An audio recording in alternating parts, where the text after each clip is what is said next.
Alors, la table ronde de ce jour, c'est fabrique-t-on encore en France? Alors, on a décidé de reprendre ce sujet pour voir, j'allais dire au-delà, par exemple, de l'usage qui en a été fait à un niveau politique, etc. Qu'est-ce que ça représentait aujourd'hui dans nos industries? Voir quelle était la résonance pour chacun des acteurs qui se trouvent aujourd'hui autour de cette table. Bon, alors je vais vous présenter, j'allais dire, chaque acteur. D'abord, Céline Procope, la très talentueuse dirigeante de Guyane Papier. Ensuite, Marc Bovero. Pascal Bovero, pardon. Fallait que je me trompe au moins sur un. M'en voulez pas? Voilà. Oui, mais ils ne sont pas dans l'ordre. J'ai peur de me tromper. Voilà, de l'unique. Christophe Osnack, d'ATC, que tout le monde connaît aussi. Il est chez lui. Et puis, Monsieur Ballet, d'Imprimelux. C'est ça? Voilà. Président, fondateur, tout. Et ami de l'unique. Voilà, c'est un monde formidable. Tout le monde s'aime. Ce qui est intéressant, en tout cas, c'est qu'on a aujourd'hui une grande variété d'acteurs. Vous avez une personne qui travaille vraiment dans la fabrication du papier. Ensuite, vous avez des gens qui travaillent vraiment le produit fini. J'allais dire voilà. Bon, on essaye de généraliser. Et vous avez d'autres personnes qui sont dans la prestation. Moi-même, je suis Laurent Blesquet, je suis le directeur général de Roland, l'entreprise qui fabrique des produits d'impression et de découpe à l'attention du marché de la communication visuelle.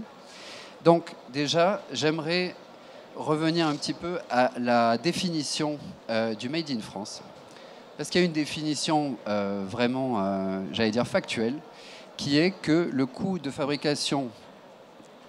la fabrication réalisée en France doit correspondre à au moins 50% du prix au départ de l'usine. Donc je voulais savoir, faire un petit tour avec vous et vous demander qu'est-ce qui rend ce thème si important à vos yeux. Alors je passe d'abord la parole à Céline. Merci. Ce qui rend pour moi le thème intéressant, c'est la capacité, et c'est vrai dans notre métier spécialement, c'est la capacité à faire le lien entre des produits de grande consommation, de la commodité, et en même temps d'arriver à mettre une valeur ajoutée suffisante et qui ne se retrouve pas soit dans un pays autre, soit dans des pays qui sont plutôt des pays de production et non pas des pays de création. Le Made in France, chez nous, à Guyane Papier, a tout son sens dans la mesure où on est capable de créer quelque chose, on est capable de faire le lien entre une idée, un concept et sa mise en application. Et ce Made in France-là, nous, c'est une obligation dans le sens où on n'a pas cette capacité à produire de la commodité. On n'est pas dans ce schéma-là. Donc le Made in France chez nous, il a toute sa valeur.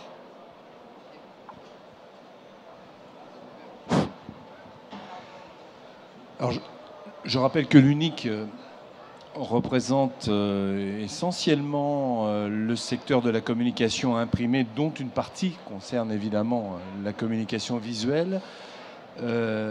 Sur les secteurs dits du labeur, livres, périodiques, petits catalogues, communication commerciale, évidemment, ce thème est presque obsessionnel. Parce que la force des écosystèmes territoriaux, où il y a énormément d'imprimeurs, énormément de créateurs, énormément d'acteurs de la finition, participe évidemment de la chaîne de valeur du secteur, et que si on laisse partir un des maillons sur une logique moins-disante, la moins-disance économique entraîne automatiquement la moins-disance sociale et probablement la déterritorialisation des industries graphiques françaises qui sont maintenant le 4e pays en Europe, alors qu'ils étaient 3e il y a 7 ans, et se battent avec des armes un tout petit peu, je dirais, faussées par le jeu d'une concurrence profondément déloyale. Donc ça, c'est présent dans les esprits de l'ensemble des industriels du secteur, parce que se battre à armes égales, c'est avoir quand même une conscience de ce qu'on crée comme valeur dans les territoires et de ce qu'on fait vivre. Et l'économie circulaire, c'est pas simplement le recycler, c'est aussi faire vivre les territoires. Les territoires nécessitent en effet qu'on ne soit pas sur la logique du moins-disant et de tout ce qu'on voit comme nomadisme en Europe. Je vous rappelle que la balance commerciale des industries graphiques est la plus lourdement déficitaire des pays compétiteurs en Europe. Très bien, je vous remercie Monsieur Bovero. La parole à Christophe. Donc je représente deux thèmes aujourd'hui. Donc mon entreprise ATC, on est spécialiste, on est imprimeur grand format. Donc tout ce qui est autour de nous, voilà, c'est le genre de produits qui peuvent sortir de mes usines. Et aussi je suis président de FESPA France, qui est le regroupement national des sérigraphes français et des imprimeurs numériques. Pour revenir sur ce sujet, il y a deux choses. Nous sommes des industriels, mais aussi des artisans. Quand on reste artisan, on est peu attaqué. Quand on s'industrialise, et là, la concurrence devient très forte. Et c'est à nous de trouver le bon niveau d'industrialisation. Et j'allais presque enchaîner là-dessus, puisque c'est aussi un sujet. C'est pouvons-nous encore nous industrialiser en France ? Nous sommes tombés dans l'impression, on est devenu imprimeur par la force des choses. Par la force des choses, par l'arrivée des nouvelles technologies, des nouvelles machines, des systèmes totalement innovants qui ont révolutionné notre métier. Il y a 20 ans, les lettres, on les peignait, par exemple. Les enseignes, on les peignait aussi. On découpait du vinyle à la main. Aujourd'hui, on imprime en très grand. Donc, on est devenu imprimeur sans connaître le métier. Et cette évolution technologique a aussi intéressé différents métiers. Et on s'est retrouvés tous en concurrence il y a encore 5 ans en arrière. Et aujourd'hui, on est pratiquement, si on s'arrête aux possibilités des machines, on est tous concurrents. Donc aujourd'hui, il faut qu'on se réinvente si on veut garder cette différence, et j'en parlerai peut-être un petit peu plus tard. Oui, effectivement. Monsieur Ballet d'Imprimelux. Oui. Bah, écoutez, merci de m'avoir invité. Nous, on est vraiment au cœur du sujet parce que Imprimelux a été créé donc, il y a 18 mois maintenant, donc, suite à un appel à projet du ministère de l'Industrie. Et l'objectif d'Imprimelux, c'était de créer un label et une structure autour du label pour relocaliser en France des flux de production partis chez nos amis européens ou Asie, etc. Et le deuxième objectif était de valoriser notre prestation à l'international, en gros d'exporter. Alors au jour d'aujourd'hui, Imprimelux, après 18 mois, c'est 50 entreprises, on est vraiment au taquet, puisque statutairement, on a limité à 50 entreprises, qui correspondent en périmètre à 4500 personnes et 500 millions de chiffre d'affaires, parmi lesquels on a des poids lourds et des leaders français, comme le groupe Sliver, qui est rentré récemment dans notre giron. C'est 1000 personnes et 150 millions de chiffre d'affaires, mais c'est surtout le leader mondial du sleeve. Le sleeve, c'est le manchon qui habille les flacons de parfum et les bouteilles, etc. Oui. Donc vous voyez que nous, on a la chance d'être au cœur, d'un métier qui est le luxe, qui est en progression de 7,5% par an, dans lequel, sur ce qui nous concerne, c'est-à-dire sur toute la filière cosmétique, etc., la France représente 33% du marché mondial. Donc ça, c'est une chose. Maintenant, on a bien sûr des industriels qui travaillent dans d'autres domaines. Par exemple, dans le champagne, on a le leader de l'étiquette du champagne, leader de l'étiquette du cognac. On a des entreprises aussi sur ce qu'on appelle la communication imprimée. Mais je voudrais simplement dire une chose. J'en ai parlé à quelqu'un tout à l'heure. Il se trouve que j'étais dans un salon récemment à Paris, un grand salon sur le luxe. Et j'ai retrouvé un copain qui est patron d'une très grande agence de pub. Vous saurez qui c'est, parce qu'il est passé à la télé récemment. Il est installé à Shanghai. Il a installé une filiale qui gère entre autres tout le budget Hermès en Chine. Et quand je lui ai parlé d'Imprimelux, il m'a dit « Mais attends, viens à Shanghai » parce qu'il en avait parlé dans la conférence. On n'imagine pas l'impact du Made in France, du label France à l'international. Je lui ai dit « Mais attends, moi, un imprimeur français imprimé pour... » Il me dit « Mais le marché est tellement vaste et l'image du Made in France est tellement positive que viens me voir. » Et donc, nous, on a prévu... C'est peut-être un peu fou, mais je pense qu'il faut être conscient qu'on a, nous, des outils et un savoir-faire qui peut tout à fait être exporté. Alors bien sûr, relocaliser, c'est aussi un objectif. Très bien. Alors j'allais dire, justement, pour progresser ensemble sur ce thème, je vais vous montrer le slide qui se trouve derrière vous, qui représente en fait la répartition de l'emploi par secteur d'activité de 1962 à 2007 en France. Et comme vous pouvez le voir, on s'aperçoit que la part du salariat industriel est passée quasiment de 30 à 15%. Et les dernières estimations, puisque ces chiffres sont de 2007, l'évaluent aux alentours des 13%. Donc je voulais vous poser d'abord la question au niveau français. Est-ce qu'il existe dans notre pays des contraintes réglementaires, sociales, démographiques aussi, hein, c'est pas forcément, j'allais dire, quelque chose de politique, ça peut représenter aussi un état de vieillissement du pays. Est-ce qu'il existe des contraintes qui, selon vous, limitent le déploiement industriel dans notre pays? Je passe la parole à Céline. Oui, bien entendu, il existe des contraintes et je vais pas m'étaler sur le sujet parce que j'aurais l'impression d'enfoncer des portes ouvertes. Nous, Guyenne, on est vraiment dans un milieu industriel. On a une machine qui fait de l'induction, qui travaille du lundi matin jusqu'au vendredi soir non-stop. J'ai affaire à un monde qui est un monde ouvrier. Même si on est encore dans une PME, je prends régulièrement en main toute la dimension de ce que c'est que l'industrie à une petite échelle, mais dans toute sa complexité. Donc oui, bien sûr, il y a des difficultés à ce niveau-là. Ensuite, ces chiffres-là parlent aussi, encore une fois, de ce qui est devenu facile à produire sans avoir une obligation d'amélioration du produit ou sans avoir une obligation de R&D. Par exemple Alors, par exemple, pour parler de ce joli monde que je connais bien, qui est celui de l'industrie papière. L'industrie papière, pour donner quelques chiffres, même si j'en ai pas précisément, mais c'est la deuxième industrie en matière de montant d'investissement après le nucléaire. Donc vous avez des sommes colossales qui sont engagées pour fabriquer des machines à papier.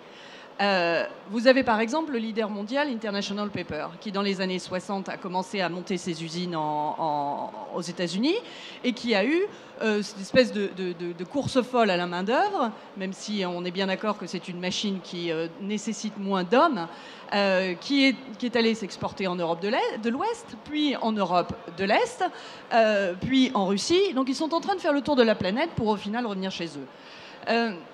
Ce que je veux dire par là, c'est qu'à partir du moment où le produit est basique et on est dans un état de production pure, oui, la production peut être délocalisée. Et je pense que ces graphiques montrent ça aussi. On est de plus en plus dans des produits de consommation où le produit de niche décroche. Donc on a la masse d'un côté qui, elle, peut s'exporter et le produit de niche qui se travaille encore sur notre territoire pour lui donner du sens, pour lui donner de la valeur, pour lui donner un symbole et qui, là, reste dans nos mains. Et Guyenne, c'est ce qu'on fait. On offre sur le marché à nos clients une dimension autre, une diversification. À partir du moment où ça rentre dans les standards de production, on peut délocaliser ça, c'est sûr. Et je pense que ces chiffres parlent de ça aussi. On a une vision globale du monde. Et donc, aujourd'hui, on n'a plus besoin de cette proximité territoriale pour des produits qui sont devenus des produits courants. D'accord, ok. Merci. Alors, évidemment, les réponses qu'on peut donner pour le secteur des industries graphiques sont à l'aune de ce que vous avez posé comme question sur les contraintes, les freins à la compétitivité. Je peux l'illustrer de manière extrêmement synthétique. Déjà, dans le rapport avec les donneurs d'ordre, les imprimeurs, les concepteurs, les gens de la finition sont confrontés de plus en plus à des logiques d'achat qui sont des logiques purement moins-disantes dans le cadre corseté d'accords cadres qui ne respectent qu'un seul principe, celui du prix et non pas de la valeur. Alors, pas là, de valeur globale. Là, par exemple, vous faites par exemple référence à ce qu'on appelle les plateformes. Tout intermédiaire qui ne joue que sur la concentration et la massification. Donc, ils ont une part de responsabilité dans la déstructuration de la chaîne de valeur automatiquement, puisqu'ils ont capté une partie de l'immatériel en écrasant le matériel. La deuxième chose qui est fondamentale, c'est que dans les rapports avec les donneurs d'ordre, alors que nous sommes, comme le disait Madame, dans une logique de prestation de services industriels, donc avec un plan d'occupation des sols, si je puis dire, lié aux investissements matériels qui est très important. Les contrats ne sont pas à l'aune de l'amortissement machine, c'est-à-dire qu'il n'y a aucune durabilité dans le contrat. Aucune. On est protégé par une partie de la loi, mais néanmoins, contrairement à ce qui se passe en Allemagne, en Grande-Bretagne, aux États-Unis, il n'y a pas de sécurisation juridique longue permettant, je dirais, de faire du co-développement entre un donneur d'ordre et un prestataire. Troisième élément, la donne sociale est héritée d'une logique où on produisait pour vendre et pas la logique où on vend pour produire. C'est-à-dire la culture de projet n'est absolument pas dans la logique du Code du travail ni de nos conventions collectives. Ici, entre tous les acteurs qui sont de la PLV, de l'impression numérique grand format, de la publicité, de l'objet publicitaire, du labeur, etc., on a 11 champs conventionnels qui nous séparent. Pour parler ensemble, il faut déjà harmoniser tout ça. On est donc dans une logique, normalement, qui était, vous savez, complètement segmentée sur le temps de travail. Je commence un travail, et puis j'arrête celui-ci au bout du temps horaire à l'époque, et journalier ensuite, et hebdomadaire, et annuel maintenant.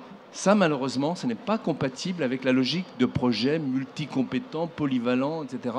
Il faut aujourd'hui prendre la mesure du fait qu'on s'est tertiarisé avec des outils de l'industrie lourde. Oui, c'est d'ailleurs ce que montre le on est graphique, complètement sur un marketing de l'offre tertiarisé.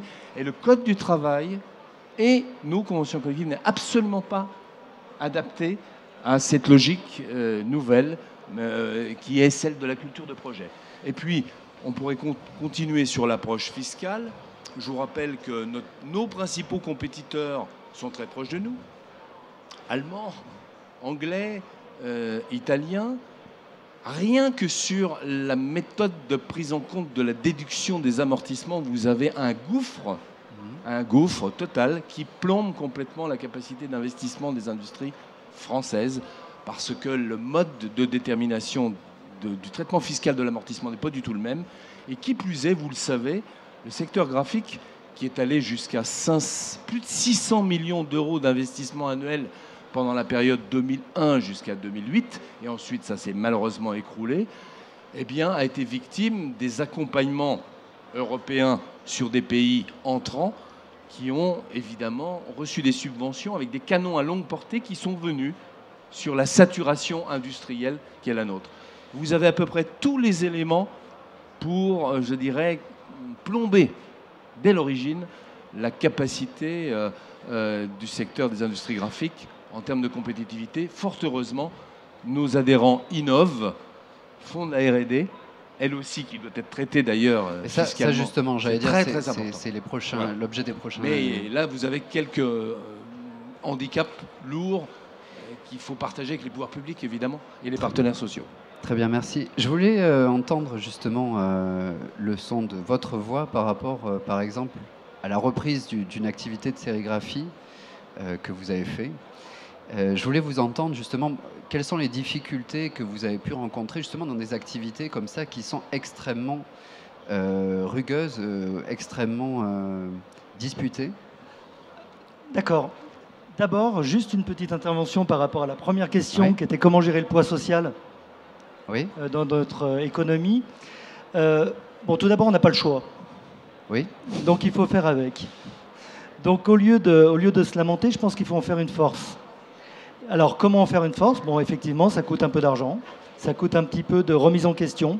Mais je pense qu'aujourd'hui, ne serait-ce qu'en développement durable, et là, je rejoindrai la sérigraphie par rapport à ça, on a des efforts à faire depuis des années, on le sait tous, hein, ça commence à être un refrain connu, mais en termes de développement durable, en termes de formation, en termes de RSE, si on rentre dans une logique d'entreprise avec un fondement sur ces principes, je pense qu'on peut faire la différence.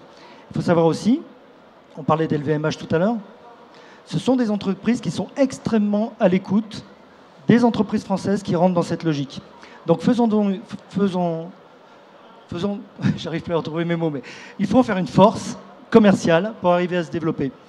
En termes de sérigraphie, effectivement, nous, on s'est posé une vraie question. J'ai repris un atelier qui était la taille de mon entreprise à l'époque. On était à peu près 25 personnes dans chaque entité. Mon entreprise était spécialisée dans l'impression numérique et on a racheté une sérigraphie. Effectivement, 5 ans plus tard, on s'est posé une question réelle.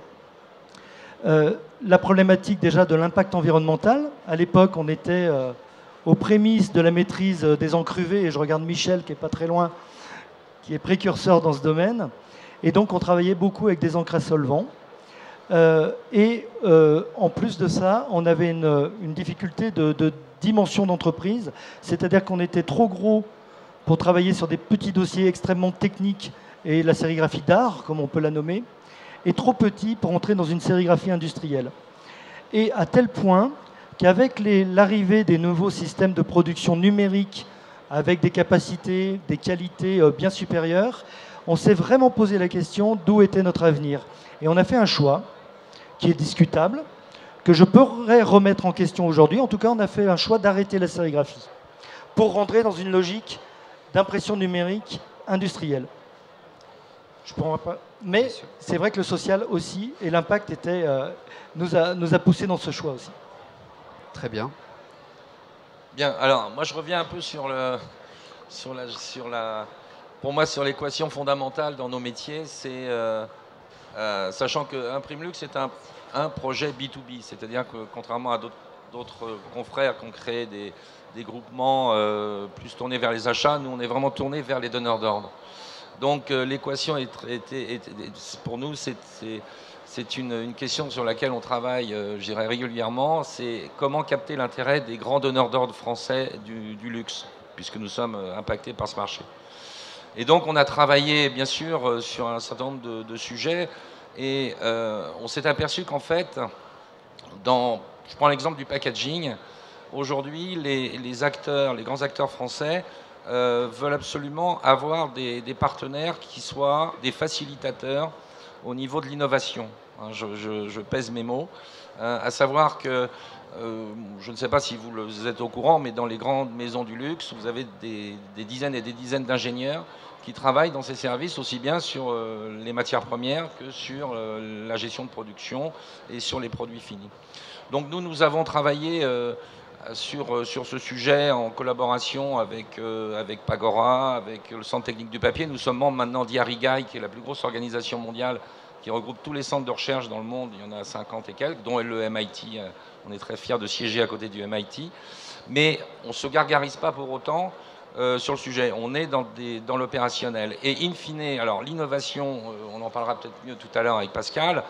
L'innovation, là, en préambule, pour que l'entreprise puisse travailler sur ce secteur, nous on est facilitateur, il faut qu'elle ait la capacité financière de pouvoir travailler sur ces sujets. Et nous, dans nos critères de sélection assez drastiques pour intégrer des entreprises dans Imprimlux, le premier critère, il est financier. Donc on est dans un système que les Allemands appellent le système vertueux de l'argent, où pour que l'entreprise puisse se développer, il faut qu'elle ait la capacité financière pour le faire. Après, on est dans un schéma logique de gain de productivité. Donc vous parliez tout à l'heure des handicaps qu'on a en France. C'est vrai que les 35 heures, etc., etc. Mais on a, je pense, en France, un génie, entre guillemets, créatif, que nous reconnaissent entre autres nos grands concurrents et amis comme les Allemands.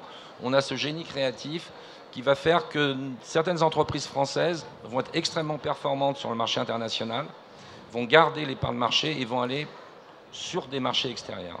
Alors, très bien, je Oui. vous remercie. Je vais rebondir sur le thème que vous venez d'évoquer. Les deux graphiques qui sont derrière moi, en fait, représentent aux États-Unis, depuis 1990, la diminution du nombre d'emplois dans l'industrie du t-shirt. Et sur la partie droite, vous voyez l'évolution en noir le prix de l'économie, d'accord, l'indice des prix, de hausse des prix. Et vous voyez que, par exemple, le textile reste très en dessous. Donc, le mélange de ces deux slides veut dire que, en gros, le prix du textile aux États-Unis, depuis les années 90, a été diminué par 3,5. Mais dans le même temps, on s'aperçoit que l'emploi également a disparu d'une manière quasi équivalente. Ce qui veut dire que d'autres acteurs ont réussi ou ont pris parti de ce changement. Donc vous parliez par exemple j'allais dire de la capacité à créer entre entreprises fortement capitalisées. Quid justement des entreprises j'allais dire comme celle d'un certain nombre des visiteurs aujourd'hui. Quels sont justement les pièges à éviter pour les petites entreprises, celles qui n'ont pas nécessairement la capacité financière de pouvoir innover?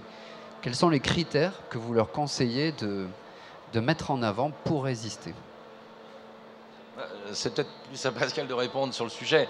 Nous, d'une manière purement factuelle et opérationnelle, le projet Imprimlux a bien sûr pour vocation de valoriser les entreprises qui sont labellisées. Donc j'en ai 50 et j'ai 15 partenaires, parmi lesquels les grands distributeurs de papier, de machines, je ne vous ai pas, mais peut-être un jour, on a Comori, Heidelberg, etc. Voilà, donc moi je pense que on a, nous, une mission qui est de tirer l'ensemble de la filière avec, on n'emmènera pas tout le monde dans Imprimlux, bien évidemment, mais de leur montrer la voie, peut-être en créant dans l'innovation des nouvelles voies de business, de développement, d'être capable de rajouter dans un compte de résultats une ligne qui s'appelle Newbies. Et nous, on peut tout à fait, tout à l'heure, on rencontrera le directeur général de France Cluster, dont le siège est à Lyon, avec lequel on a, je vous donne un exemple, on mène une opération très importante au niveau national, puisqu'on a, donc France Cluster, c'est 150 clusters, donc tous les pôles de compétitivité, et c'est 60 000 entreprises. Hein. Donc on a décidé de mettre en place une action de bêta-test, sachant que toutes les entreprises françaises consomment de l'imprimerie, consomment du transport, de la logistique, etc. Et donc, on a décidé de mettre en place ce bêta-test sur l'imprimerie. Donc, on a mis en place cette action. Il est évident que nos 50 entreprises, pour certaines qui ne sont pas du tout impactées d'ailleurs par ce marché, je prends l'étiquette ou les sleeves, mais ces 50 entreprises ne suffiront pas pour mener à bien une action d'envergure auprès d'un panel de 60 000 entreprises. Donc, in fine, qu'est-ce qu'on va faire? On va, avec Pascal, travailler sur un certain nombre d'industriels qui seraient preneurs d'imprimeurs, de nous accompagner. Enfin, c'est plutôt nous qui allons les porter sur ce développement et peut-être travailler avec eux sur le marketing de l'offre. En disant, attention, le low cost n'est pas la solution.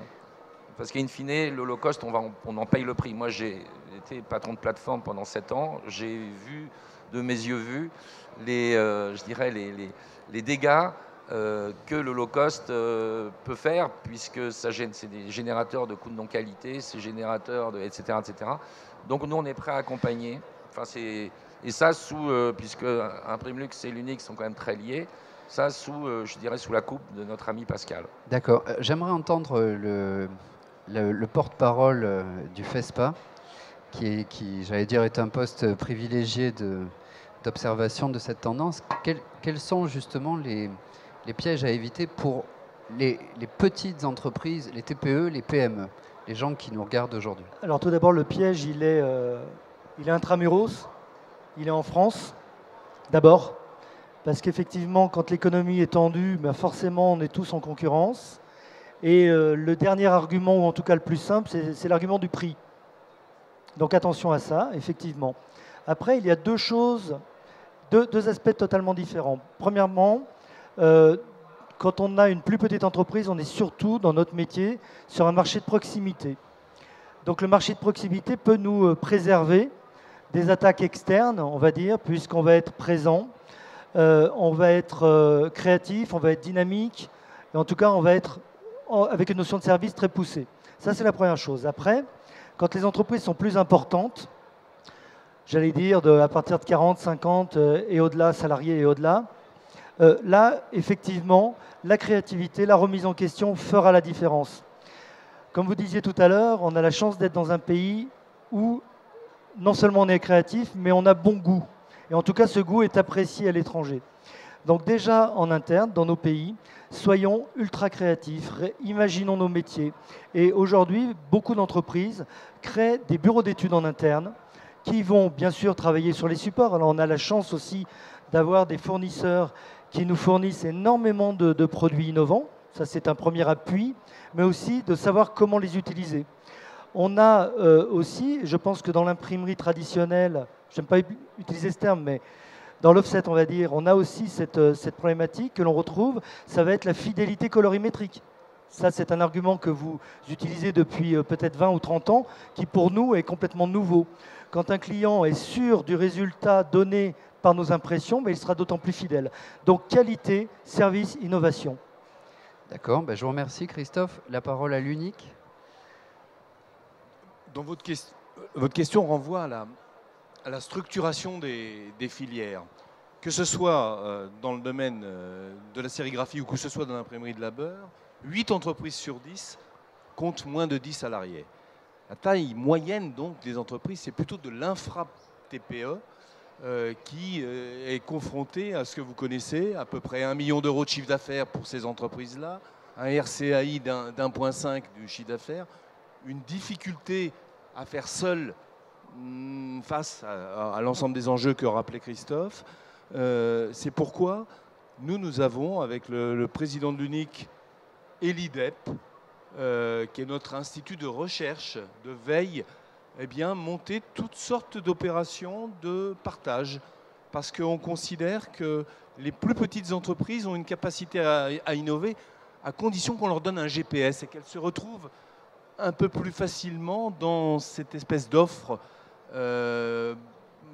plurielle, multipolaire, parfois difficile à comprendre, pour faire le bon choix à un moment où, bien évidemment, la différenciation, ça va être, en effet, l'innovation support, l'innovation procédé, l'innovation produit et surtout l'innovation usage. Tout ce que vous avez su faire, et toi particulièrement, à réfléchir, c'est quoi? Je produis quoi? Avec quoi et pourquoi? Et ça, c'est vraiment entre les mains des TPE. Maintenant, par rapport à la première question que vous ayez posée sur le fabriqué en France, il faut regarder nos pays compétiteurs, n'est-ce pas? La structuration, elle n'est pas la même en Allemagne de notre filière. La même filière en Allemagne n'est pas du tout la même. Nous n'avons pas le rapport 8-10 pour les entreprises de moins de 10, n'est-ce pas? Ce qui ressemble le plus à la France et encore plus atomisé, c'est l'Italie.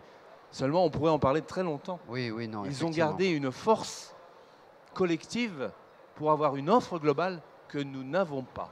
Donc, pour accompagner la structuration des entreprises et les positionner sur l'innovation, il faut réfléchir avec nos amis fournisseurs sur le matériau, avec les encriers sur les encres nouvelles, sur beaucoup de procédés nouveaux pour donner vie à tout ce qui fait la communication visuelle, parce que sinon, en effet, on sera jugé sur la saturation de l'outil industriel et on sera des sous-traitants industriels sur la logique de la massification et on sait que là, on est perdant. Oui, justement. Vous connaissez comme moi la déclinaison, on va dire, le déclin du volume.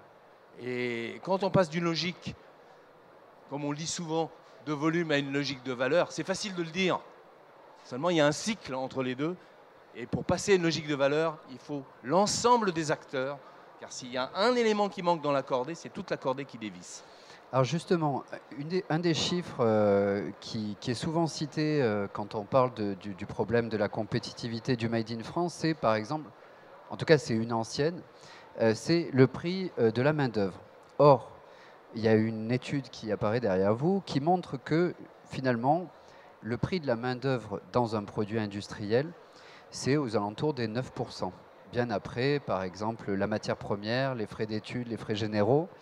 Et par ailleurs, que justement, cette main-d'œuvre, c'est aussi quelque chose qui augmente d'une manière très importante dans les pays émergents, avec des inflations sur les salaires cette année quasiment de 20 à 30% en Chine.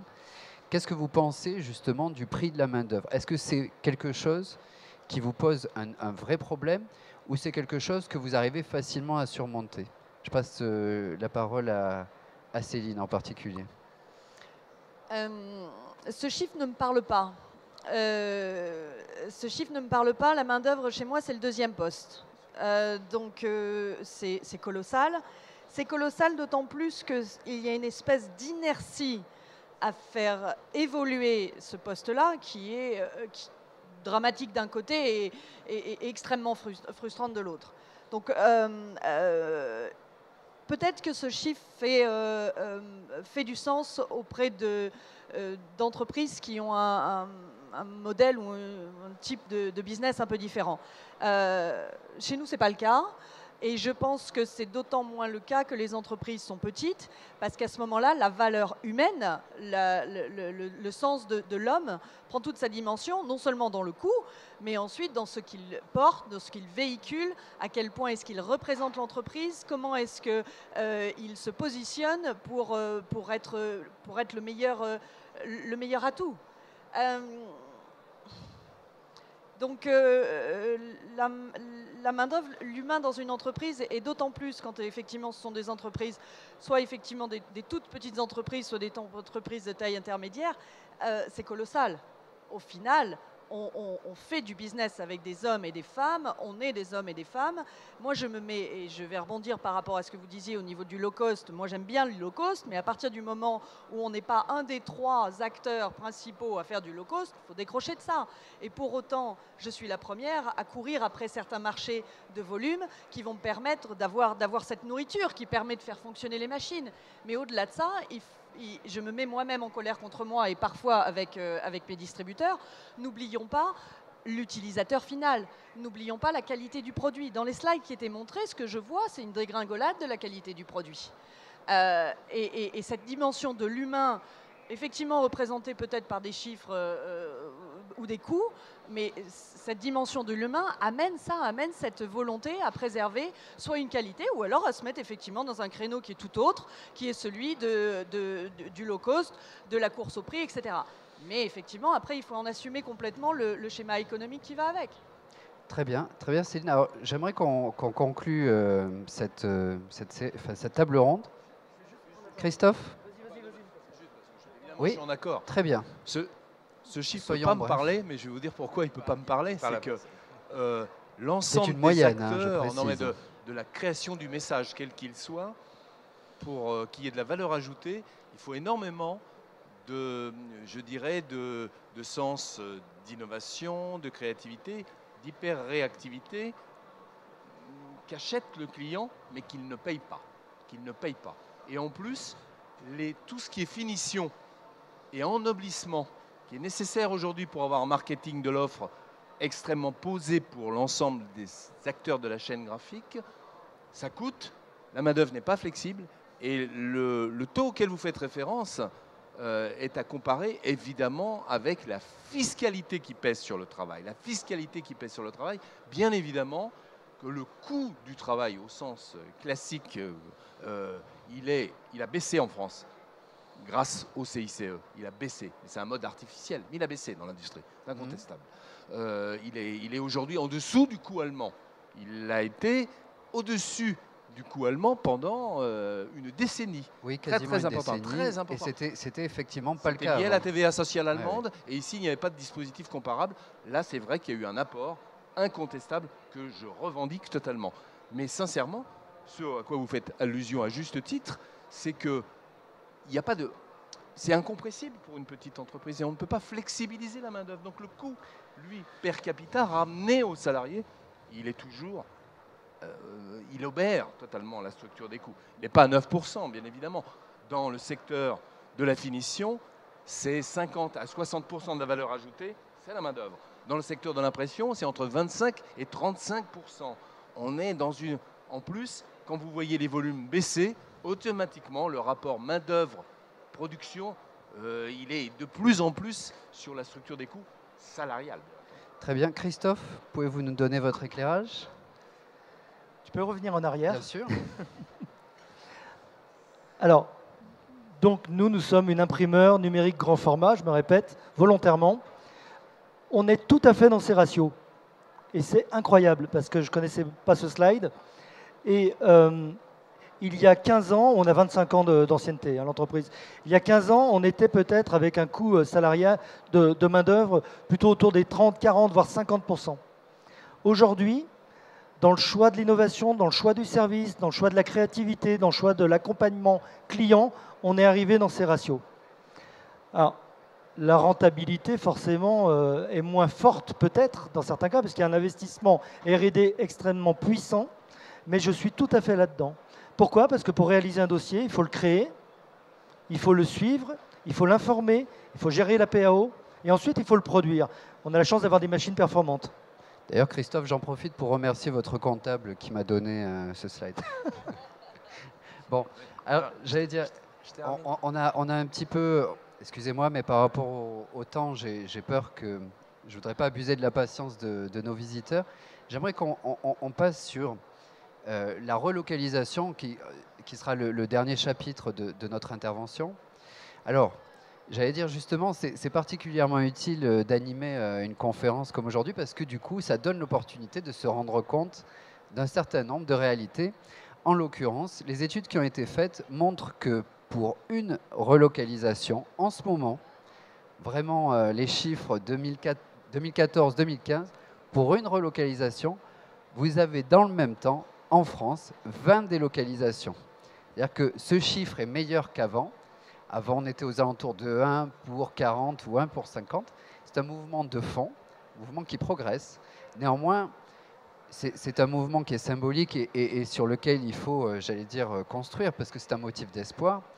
Je vous montre les raisons qui sont citées pour la relocalisation.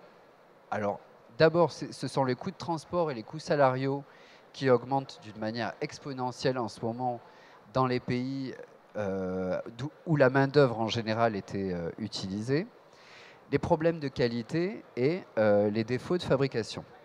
Donc j'allais dire, je voudrais vous faire un tour, vraiment, que chacun dise, voilà, mettons-nous à la place de chacun des visiteurs ici.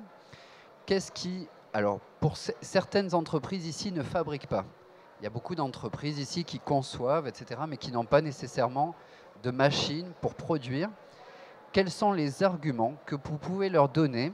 J'allais dire, vous qui êtes acteurs de vos territoires, je pense à une entreprise comme celle de Madame Procope, qui fait vivre tout un petit territoire, mais qui a une importance énorme pour beaucoup d'entreprises en province.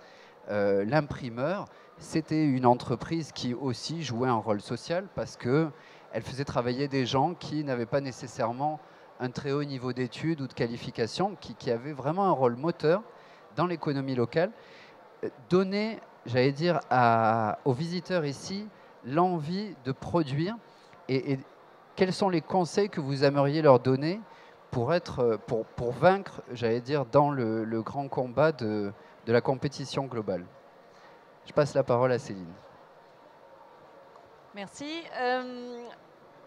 Le modèle économique de Guyenne, c'est notre capacité à créer des produits, à réfléchir à des produits, à avoir cette R&D importante. On a des docteurs, des ingénieurs papetiers chez nous, à inventer quelque chose et au-delà uniquement du fait de créer, d'être capable de lui faire toucher le sol. Et quand je dis toucher le sol, c'est-à-dire d'être capable de le mettre sur machine et de le répéter à un niveau industriel dans des standards de production.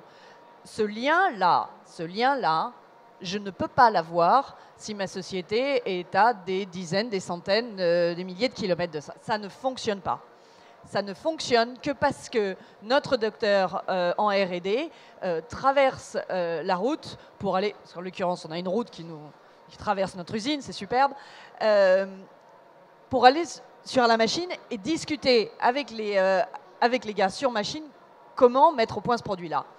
Donc, moi, la relocalisation, forcément, ne se pose pas. La délocalisation ne se pose pas. En revanche, effectivement, ce qui peut se poser comme question, c'est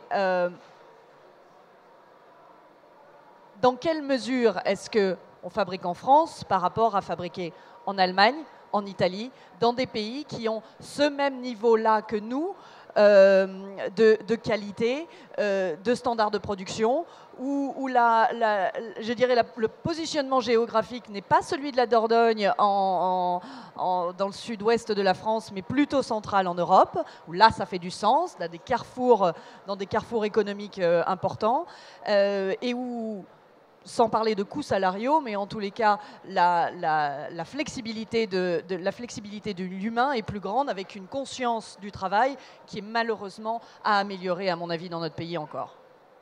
Très bien, merci Céline. Pascal ?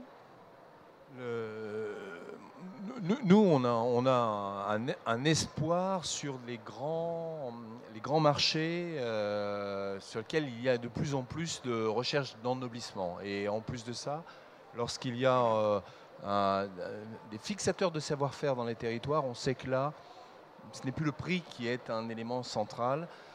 On a fait avec le président de l'UNIC aussi non pas notre mea culpa, mais on regarde un petit peu quels sont les éléments de compétitivité hors prix, comportementaux, un marketing de l'offre extrêmement global, etc., qui existe en Italie par exemple. Parce que de qualité, on ne parle plus, nous, autour de la table.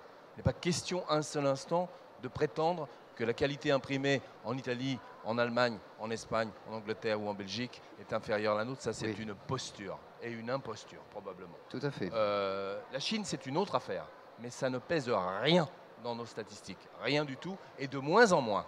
Parce qu'en fait, pour les raisons que vous exprimiez d'ailleurs, plus 20% de charges salariales par an, plus, et en plus, une grande difficulté, exactement ce que vous disiez, à ce que les donneurs d'ordre se déplacent sans cesse pour des maquettes en blanc, n'est-ce pas? Et puis, 4 semaines de bateau, on a un recul incontestable des pays asiatiques, mais pas au profit de la France, au profit de pays, je dirais, de l'Est de l'Europe, qui ont été aidés sur le matériel. Et je vous rappelle que conduire une 16 pages à Constanța, en Roumanie, c'est 300 € mensuels pour des appels d'offres qui viennent d'ici et qui sont accélérés par des plateformes qui vont sans cesse beaucoup plus loin, quel que soit le coût de transport. Oui, le coût de transport, d'ailleurs, il baisse le coût de transport du fait de l'énergie. Il baisse. Une illustration, le coût du travail, le coût horaire, en France, c'est 35,5 €. Ouais. En Roumanie, c'est 4,5 €. Ce sont les chiffres de 2014. J'ai plus rien à dire. Avec une qualité qui est tout à fait constante et comparable. D'accord. Et concrètement, par exemple, l'UNIC, qu'est-ce que vous pouvez faire pour les gens qui ont des structures aujourd'hui? Voilà. Est-ce que vous avez des éléments à leur donner pour... qu'est-ce qui doit inciter les gens à produire? Nous, on a toujours dit la même chose avec notre institut, l'IDEP. Premièrement, le malheur des uns fait le malheur des autres. Ceux qui pensent qu'on déterritorialise des marchés qui partent ailleurs et ça bénéficie à X acteurs, ou si jamais une entreprise tombe, ça retombe en pluie fine sur les territoires, c'est une illusion qui date des années 50. Ça n'a pas de sens. Ça n'a pas de sens. Deuxièmement, nous essayons de mettre en place des boîtes à outils, accompagner sur le terrain collectif, parce qu'il n'y a que cela pour moi. Je pense que la stratégie réseau est largement préférable à la stratégie faisceau. Vraiment, il faut impérativement que les écosystèmes vivent, parce que sinon, pudiquement on n'en parle pas autour de la table, mais l'intransmissibilité des entreprises qui ont été créées par des gens qui ont repris des fonds de commerce, qui les ont fait prospérer, c'est terrible. Donc il faut qu'on puisse partager. L'innovation se conçoit à plusieurs et pour qu'on ait des portails, je dirais, qui portent un petit peu un nouveau label. Et le Made in France, là-dessus, a un sens dès qu'on est sur l'innovation. Et là-dessus, sincèrement, il faut qu'on forme aussi nos acteurs publics. Vous savez qu'une grosse partie des délocalisations viennent des marchés publics. Vous avez l'interdiction de faire du localisme. C'est le code des marchés publics. Donc ça part très vite, au moins 10 ans. Il faut justement que ces cahiers des charges d'appel d'offres soient beaucoup plus orientés sur la création de valeur. Oui, et donc, alors ça, après, je pense que ça se heurterait à des limites légales. Non, croyez-moi, c'est en cours de route. La directive européenne, et Dieu sait que je la connais, elle est beaucoup plus performante qu'on ne le croit, et je pense que le Code des marchés publics va aller dans ce sens. Il faut qu'on valorise la RSE, le handicap, beaucoup de choses, et la qualité et la R&D en territoire plutôt que uniquement le prix. Très bien. Merci Pascal. Christophe, qu'est-ce qui selon vous, serait de nature à inciter les gens à produire? Pour ceux qui, par exemple, sont encore beaucoup dans la prestation ou délèguent une partie de leur production. C'est une question de stratégie d'entreprise. Aujourd'hui, j'ai des confrères qui sont capables de vendre 4-5 fois moins cher en dessous du prix du marché. Des vieilles machines, des encres fabriquées maison, une localisation avec des subventions pour pouvoir construire une usine dans un endroit où il n'y a pas trop d'emplois, et puis des salaires bas. Donc même en France, même chez nous, on a cette solution. Mais c'est la stratégie de l'entreprise. Alors, le conseil que je peux donner, mais je vais le donner à des entreprises entre 1 et 50, 60 salariés, c'est de valoriser ce marché de proximité, de ne pas aller sur les gros business industriels, mais plutôt sur le détail, encore une fois, la créativité, l'accompagnement, le service, l'installation. Ce que les personnes sont en train de faire derrière nous, un covering de véhicules, il y a peut-être 30 ou 40 personnes en France capables de travailler de cette manière-là, avec cette qualité-là. Voilà, bah, ça c'est un argument. Très bien, merci Christophe. Monsieur Ballet, on finira sur votre intervention. Oui, alors je vais faire très court parce que je suis pas un grand amateur des analyses macroéconomiques, mais nous étions présents au salon LuxPack à Monaco au mois d'octobre, et tous les acteurs de la filière sont ressortis avec un grand sourire, y compris les distributeurs et les fabricants de papier, mais les imprimeurs présents. On a senti qu'il y avait un salon LuxPack qui était 2014, qui avait vraiment une connotation d'optimisme. Donc ce marché aujourd'hui, je parle du marché du luxe, attention, hein, mais ce marché aujourd'hui est en pleine croissance, et on sent bien sûr des effets de relocalisation par l'exemple. Il faut aussi savoir qu'il faut remercier les grands donneurs d'ordre du luxe.